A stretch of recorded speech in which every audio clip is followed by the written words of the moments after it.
Kaulah pengharapanku, ku percaya hanya kepadamu. Yesus, Kaulah perlindunganku, Engkau yang selalu kupuji. Mulutku penuh dengan pujian kepadamu ya Yesus Tuhan. Sepanjang hari ku beri penghormatan kepadamu ya Bapakku.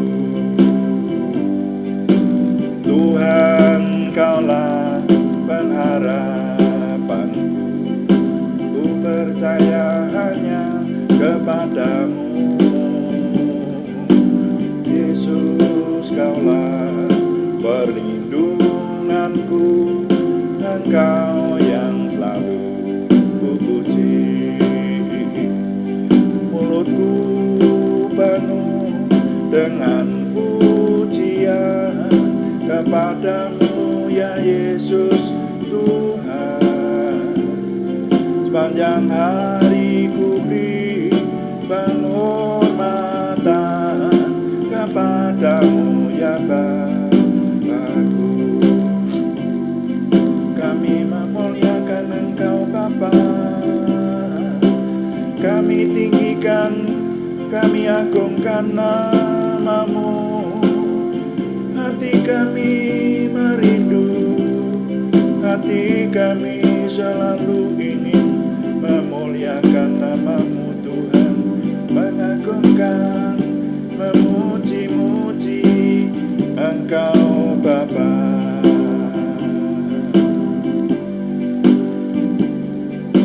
Tuhan, Kaulah pengharapanku, ku percaya hanya kepadamu. Yesus, Kaulah perlindunganku, Engkau yang selalu kupuji. Mulutku penuh dengan pujian kepadamu ya Yesus Tuhan. Sepanjang hari ku beri penghormatan kepadamu ya Bapakku, kepadamu ya Bapakku.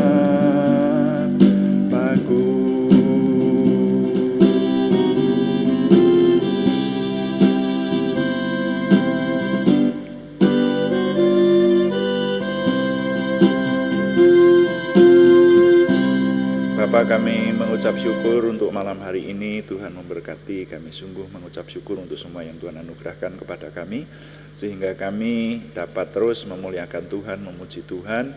Kami masuk dalam doa malam hari ini. Berkati semua yang kami kerjakan ketika kami menyembah, memuji Tuhan, juga ketika kami merenungkan firman Tuhan. Sungguh firman-Mu membekali kami untuk hidup lebih baik di hadapan Tuhan. Dan ketika kami melayani Tuhan dengan doa, maka doa kami penuh dengan kuasa.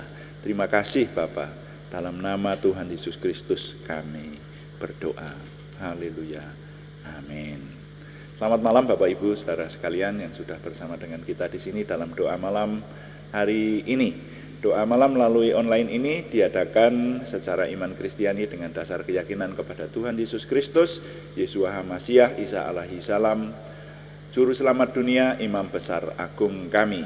Dan firman Tuhan yang didokumentasikan dalam kitab suci Perjanjian Lama serta Perjanjian Baru menjadi pegangan kami, menjadi pegangan kita sekalian.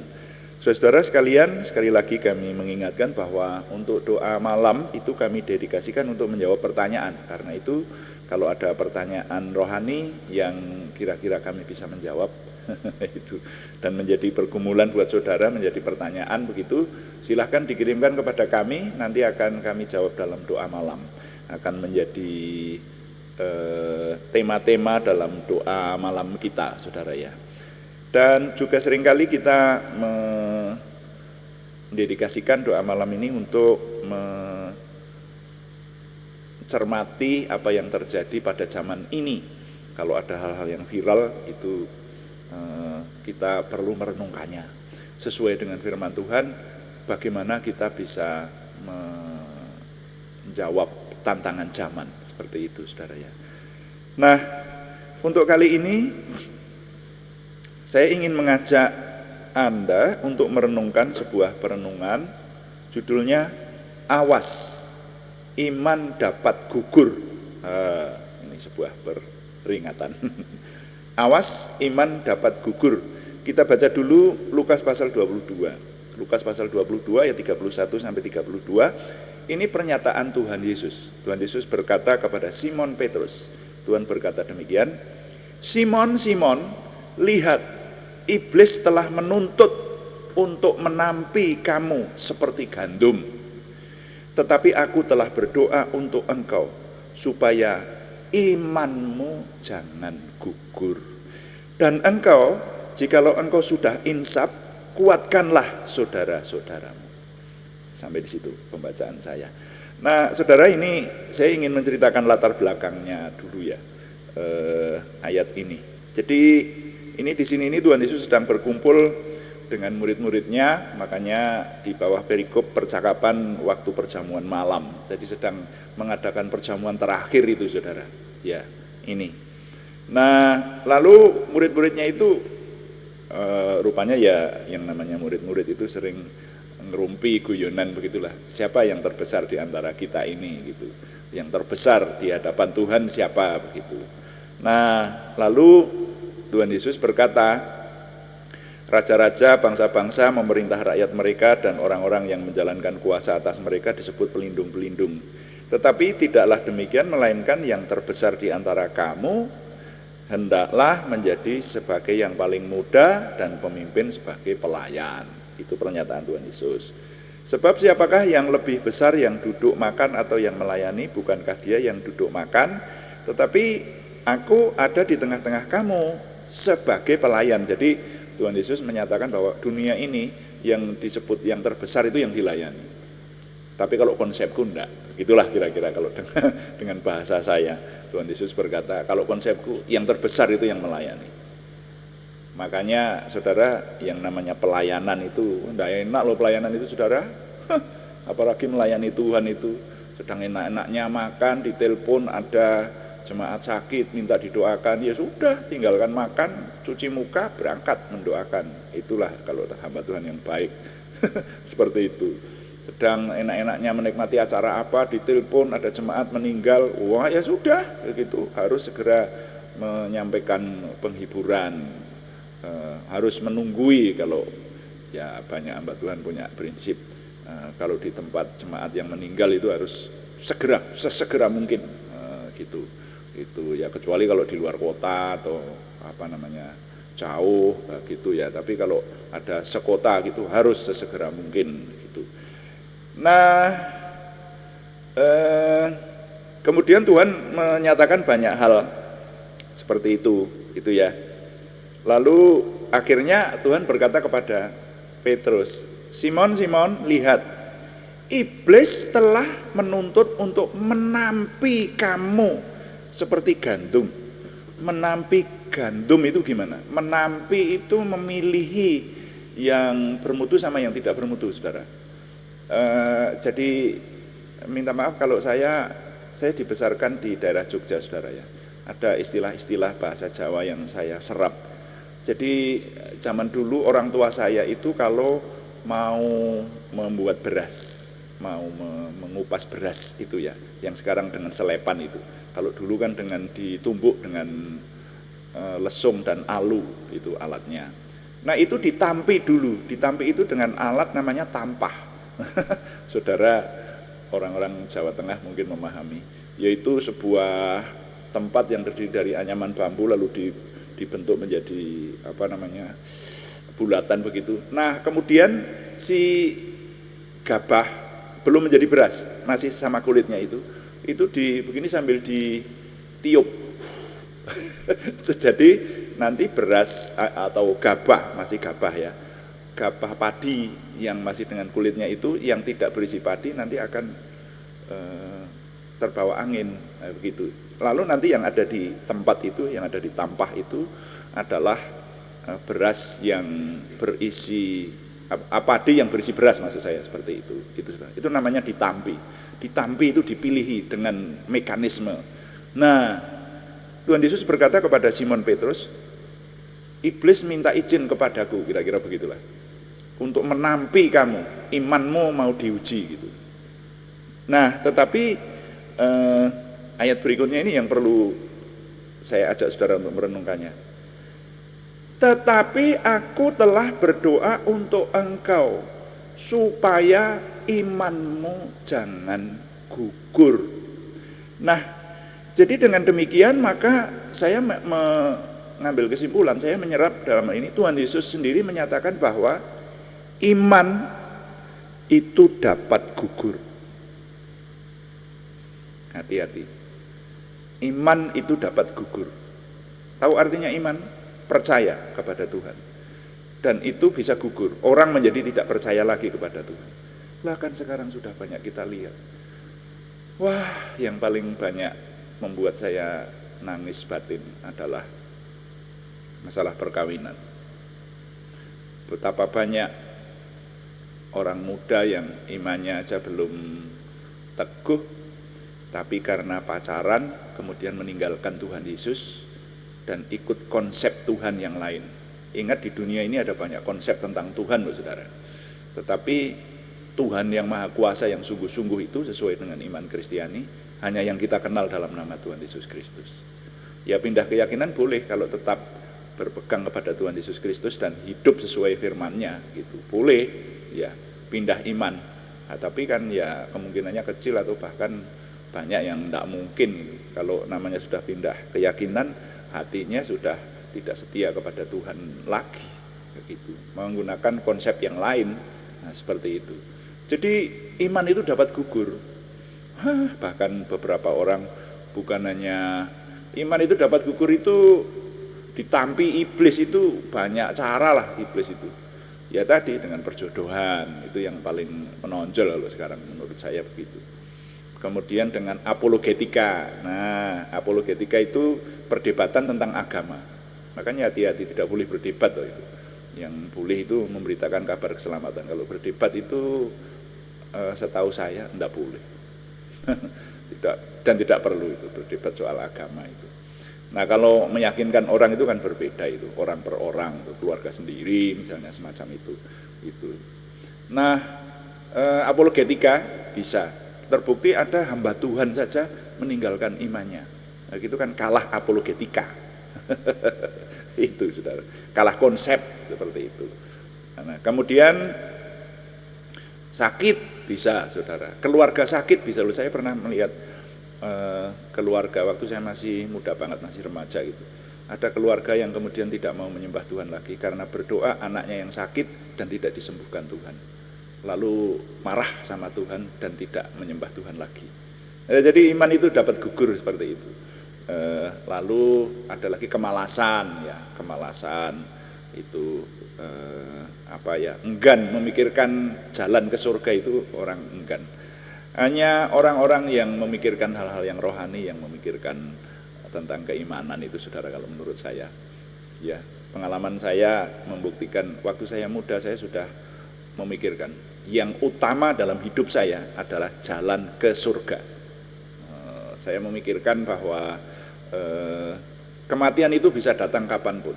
Teman saya SMA itu berarti sekitar tahun 76 ya, 75, 76 itu. Baru lulus dari SMA sudah dipanggil Tuhan. Teman sekelas kadang sebangku sama saya. Itu saudara ya. Itu sudah dipanggil Tuhan tanpa sakit. Loh, harus menyadari, orang itu harus menyadari semacam itu. Saya menyadari waktu itu. Nah, kemana lagi kalau sudah mati? Arahnya ada dua, surga dan neraka. Banyak agama yang ada di Indonesia ini kan menjelaskan begitu. Orang kalau sudah mati nanti tempatnya dua, di surga dan di neraka. Jadi untuk mencari surga itu nomor satu buat saya. Makanya untuk mencari surga itu nomor satu harusnya. Itu setiap orang, tapi banyak orang tidak seperti itu. Yang nomor satu itu harta, kekayaan. Makanya apapun ditombokkan, kerja keras hanya untuk harta dan kekayaan gitu. Itu enggak salah, mencari harta itu enggak salah. Tuhan mengizinkan dan bahkan Tuhan memberi gitu. Tapi itu bukan yang utama. Halo. Gitu. Jadi yang utama itu mencari surga, Saudara. Gitu. Itu bagi saya sih yang subjektif sih ini. Tapi itulah yang mewarnai hidup saya. Sehingga bekerja apapun arahnya untuk mengarah kepada membawa diri saya ini supaya nanti pada akhir hidup saya tidak tersesat untuk masuk ke tempat hukuman, tapi diberi oleh Yang Maha Kuasa masuk ke tempat kemuliaan. Karena semua agama mengajarkan begitu, bahwa ada surga dan neraka. Nah, seperti itu. Nah, sekarang surga sudah kita dapatkan karena kita punya imam besar agung namanya Tuhan Yesus Kristus. Itu jangan dilepas. Tapi Tuhan Yesus menyatakan iman itu dapat gugur, nah, gitu loh. Bahkan karena kemelaratan orang bisa kehilangan iman, Saudara. Yang dipikirkan hanya perjuangan untuk hidup itu saja, sehingga tidak memikirkan soal iman. Nah, jadi ya memang di dunia ini ada banyak kerawanan yang menyerang iman, Saudara, sehingga iman itu dapat gugur. Tuhan Yesus sendiri yang menyatakan di sini. Tuhan menyatakan berdoa untuk Simon Petrus supaya imannya jangan gugur. Itu artinya kan Tuhan menyatakan bahwa iman itu dapat gugur. Nah, itu loh. Nah, tapi Tuhan berkata untuk Simon Petrus, tetapi aku telah berdoa untuk engkau supaya imanmu jangan gugur. Tuhan Yesus mendoakan. Nah, itu. Nah, ini yang perlu kita doakan setiap hari. Tuhan, lindungi aku supaya imanku jangan gugur. Itu loh, Saudara. Nah, dengan apa? Antara lain dengan mendengarkan firman Tuhan itu, sehingga iman menjadi teguh dan kuat. Makanya kepada orang-orang yang jarang atau bahkan kurang tertarik sama firman Tuhan, ya kan, sekarang ini sebetulnya Tuhan itu memanjakan kita loh, Saudara. Iya toh, untuk mendengar firman Tuhan itu buka YouTube itu banyak khotbah, banyak ayat firman Tuhan, bahkan berseliweran di WhatsApp kita, dikirim untuk orang-orang, tapi orang membaca aja nggak mau. Ada orang yang sepertinya dengan segala sesuatu yang berbau Tuhan itu seperti enggan gitulah, atau bahkan mungkin jijik gitu bisa. Ya sudah, yang semacam itu adalah tanda-tanda iman untuk gugur. Karena kalau orang yang imannya teguh itu adalah orang yang suka kepada firman Tuhan. Ingat firman Tuhan berkata, iman timbul dari pendengaran, dan pendengaran akan firman Tuhan. Karena itu kepada setiap orang yang memperhatikan firman Tuhan, kepada setiap orang yang belajar firman Tuhan, kepada setiap orang yang suka kepada firman Tuhan, yang suka belajar, mencari, rindu, mengerti kehendak Tuhan, dialah yang imannya kuat. Karena firman Tuhan berkata, iman timbul dari pendengaran, dan pendengaran akan firman Tuhan. Semacam itu, Saudara. Nah, karena itu kalau orang tidak mengusahakan supaya dirinya semakin kuat imannya hati-hati bisa gugur. Nah, itu loh. Nah, itu yang saya amati sekarang ini. Sekali lagi, saya paling nangis, paling grantes gitu ya. Kalau melihat orang muda yang imannya belum seberapa, ya dia menyerap firman Tuhan itu, apalagi kalau yang pergi ke gereja karena terpaksa, karena bapak ibunya ke gereja, tidak tertarik kepada Alkitab, tidak tertarik kepada mencari kehendak Tuhan, kemudian akhirnya terhilang gara-gara perjodohan. Itu paling membuat susah kita, Saudara. Dan saya mengingatkan kepada saudara ya, yang memiliki orang-orang muda. Halo, saudara-saudara yang memiliki anak-anak kaum muda, saudara jangan membiarkan mereka. Nomor satu harus didoakan, supaya berjodoh dan membentuk keluarga dengan benar dan imannya tidak gugur. Ini saudara, ini saya kampanye ini, terus terang. Ya. Orang tua salah kalau tidak memikirkan perjodohan anaknya. Diurus itu, perjodohan anak-anak kita itu diurus. Oh iya dong, harus diurus. Ya. Kalau nanti tidak diurus, betapa banyak itu orang tua yang, nah ini seorang tua yang seringkali kalau mendatangi hamba Tuhan tuh, oh gimana anak saya ini, wah anak saya ini nakal, anak saya ini kurang bisa dididik gitu. Nah tapi ternyata orang tuanya sendiri tidak mendidik kepada peneguhan iman.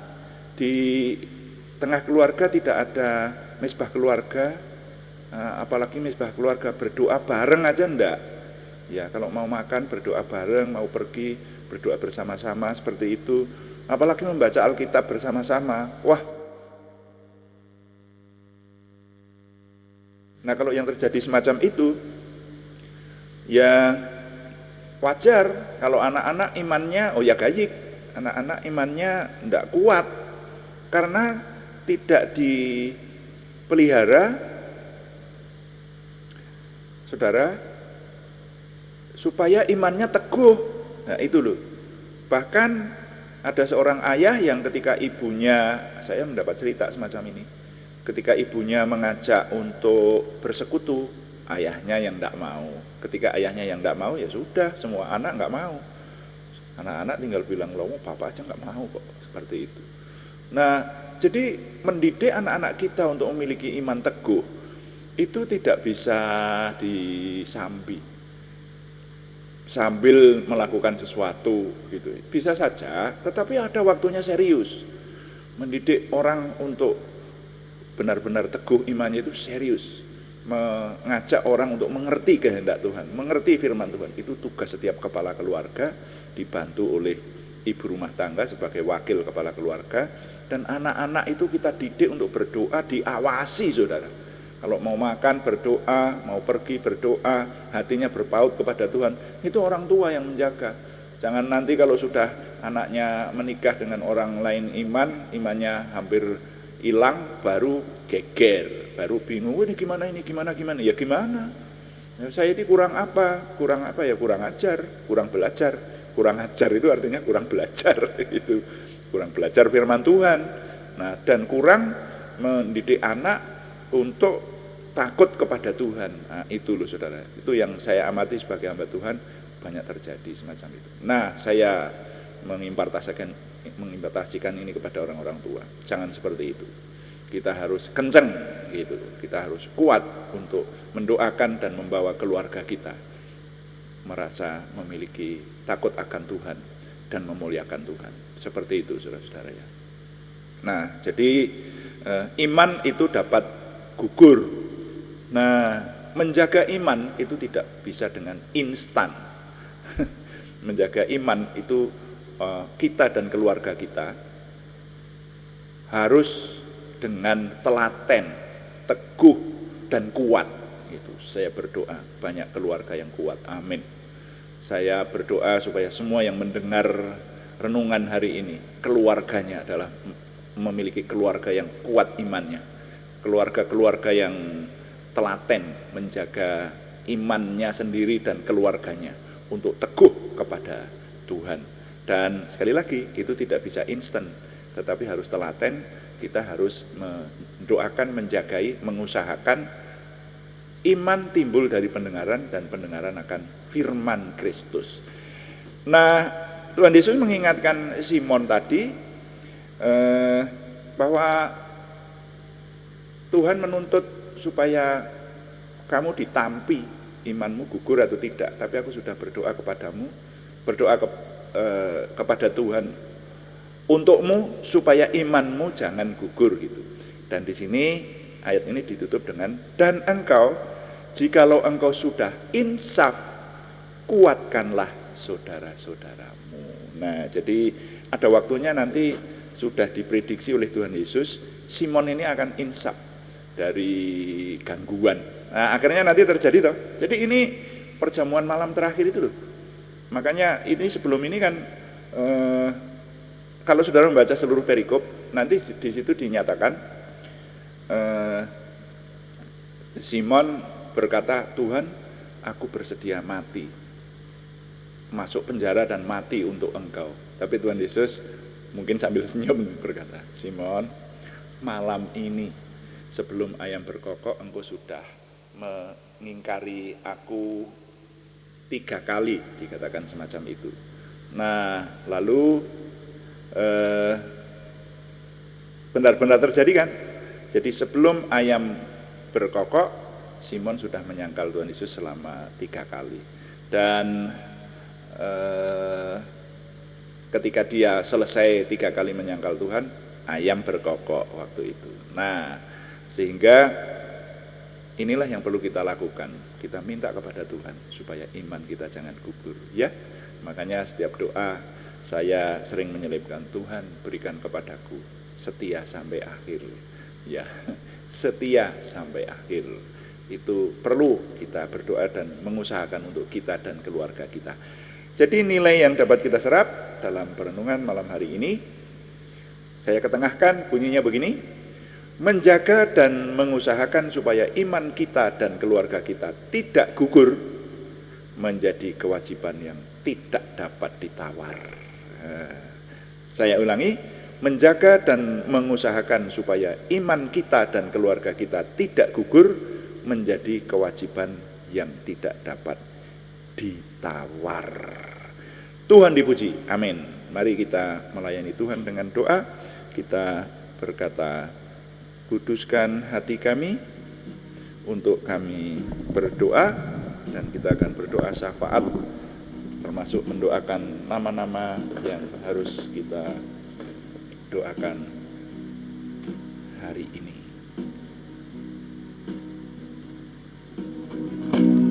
Haleluya. Terima kasih Tuhan, kami menyembah Engkau. Kuduskan tempat ini untuk kami berdoa. Kuduskan hati ini untuk kami menyembah. Biar segala perkara ku serahkan padamu, Yesus, dan Roh Kudus bekerja membimbing kami semua. Benar Tuhan, kuduskan tempat ini untuk kami berdoa. Kuduskan hati ini untuk kami menyembah. Biar segala perkara ku serahkan padamu, Yesus, dan Roh Kudus bekerja membimbing kami semua.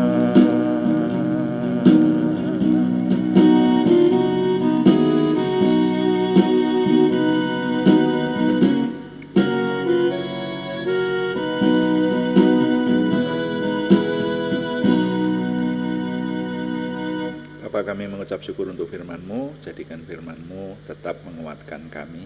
Doa kami, mohon Tuhan menjagai supaya iman kami dan keluarga kami tidak gugur. Tetapi kami, Tuhan berikan kemampuan dengan telaten dan tekun untuk membawa diri kami semakin maju dalam iman, bahkan juga membawa keluarga kami, supaya seluruh keluarga kami diselamatkan setia sampai akhir, ikut Tuhan Yesus Kristus, ikut beriman kepada Tuhan, percaya kepada Tuhan terus sampai sepanjang umur kami. Terima kasih Bapa di surga. Sekarang kami berdoa syafaat untuk bangsa dan negara kami. Mohon Tuhan yang memberikan kesejahteraan. Bahkan kami juga berdoa untuk kota-kota di mana kami tinggal. Mohon Tuhan yang memberikan kesejahteraan.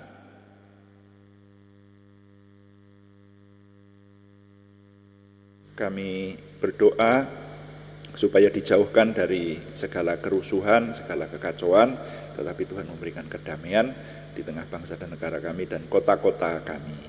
Kami mohon dari Tuhan, Tuhan satu-satunya sumber pertolongan kami hanya dapat datang untuk memohon kepadamu segala sesuatu karena kasih karunia Tuhan saja.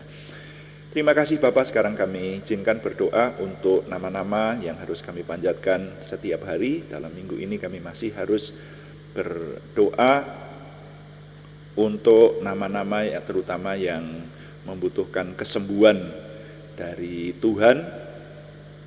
Kami mengucap syukur Tuhan sudah memberikan kesembuhan kepada cucu Daviandra Sankara, sudah pulang dari rumah sakit dan pulang ke rumah dengan sehat. Kami juga mengucap syukur Tuhan sudah menjawab doa kami untuk Ibu Kustiati, sudah sampai di rumah dengan selamat oleh anugerah Tuhan. Dan sekarang kami berseru dalam nama Tuhan Yesus Kristus, Yeshua HaMasyiah Tuhan kami, mohon Tuhan memberikan kesempurnaan kesembuhan kepada nama-nama yang akan kami panjatkan dalam doa ini, nama-nama yang masih bergumul dengan kesehatan. Ada di antara nama-nama ini adalah yang sudah beberapa kali melakukan kemoterapi, ada yang stroke, ada yang masih mengusahakan mengatasi batu ginjal dengan terapi-terapi, dan juga ada anak yang pertumbuhannya belum seperti yang diinginkan. Terus kami doakan di hadapan Tuhan. Ada yang karena usia, ada yang pembengkakan limpa, pembengkakan kaki, dan kami berseru dalam nama Tuhan Yesus Kristus, Yeshua HaMasyiah, Tuhan memberikan kesempurnaan kesembuhan kepada saudara kami Arni Setiawati, saudara kami Budi Suswanti, saudara kami Yohanes Sutarman, semuanya di Purwodadi, untuk saudara kami anak Alek Giovanni Wibowo di Salatiga, untuk saudara kami Cahyani Bagiowati, saudara kami Siti Rondiah di Semarang, saudara kami Tumbur Paruhum Nainggolan di Kudus, bahkan untuk nama-nama yang belum kami sebutkan lagi tetapi yang bersama dengan kami membutuhkan kesembuhan, merindukan kesembuhan, kesempurnaan, pemulihan dari Tuhan, kami mohon Tuhan yang memberi dalam nama Tuhan Yesus Kristus. Kami juga berdoa untuk pergumulan yang lain selain kesembuhan, yaitu pergumulan yang mendesak dari saudara kami Yohana Asri Sabtorini di Kediri dan saudara kami Warsiti di Purwodadi. Kami menyerahkan Tuhan yang memberi, Tuhan yang menyediakan jalan keluar mengatasi masalah sehingga keberhasilan datang dari Tuhan. Terima kasih Bapak. Kami mengucap syukur setiap hari kami boleh menyelesaikan pekerjaan kami, baik pekerjaan sekuler, pekerjaan sehari-hari yang menjadi tugas kami, maupun pekerjaan pelayanan onsite maupun online. Kami menyerahkan untuk Tuhan, berkati Tuhan pimpin, semuanya menuju kepada kesempurnaan Tuhan sendiri. Terima kasih Tuhan, kami setiap hari mengucap syukur. Dengan ini Tuhan memberikan kepada kami semakin memiliki pengenalan akan Tuhan, percaya diri bersama Tuhan, antusiasme, optimisme, semangat dan bergairah menyambut masa depan kami untuk menang bersama dengan Tuhan. Terima kasih Bapak, kami mohon Tuhan yang menyempurnakan doa kami oleh pertolongan dan pimpinan Roh Kudus, karena semuanya kami persembahkan dengan mantap percaya dalam nama Tuhan Yesus Kristus Juru Selamat kami. Haleluya, amin. Demikian doa malam hari ini saudara-saudara sekalian, dan kami tetap mengingatkan bahwa doa malam ini diadakan setiap hari Senin sampai Sabtu pada jam 6 atau jam 18 waktu Indonesia Barat.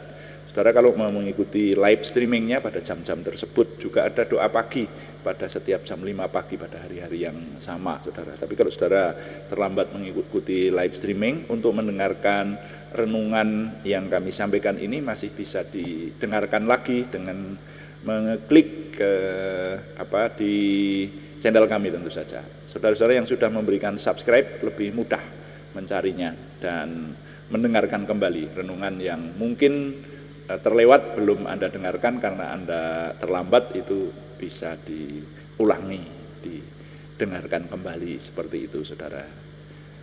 Nah, terima kasih kepada semua yang sudah memberikan dukungan kepada kami. Kami tetap mengharapkan dukungan Anda, setidaknya dukungan doa. Terima kasih yang belum memberikan subscribe, berkenan memberikan subscribe, like, komen, dan share, bagikan kepada teman-teman lain sehingga lebih banyak lagi yang diberkati bersama dengan kita. Selamat malam, Tuhan memberkati. Amin.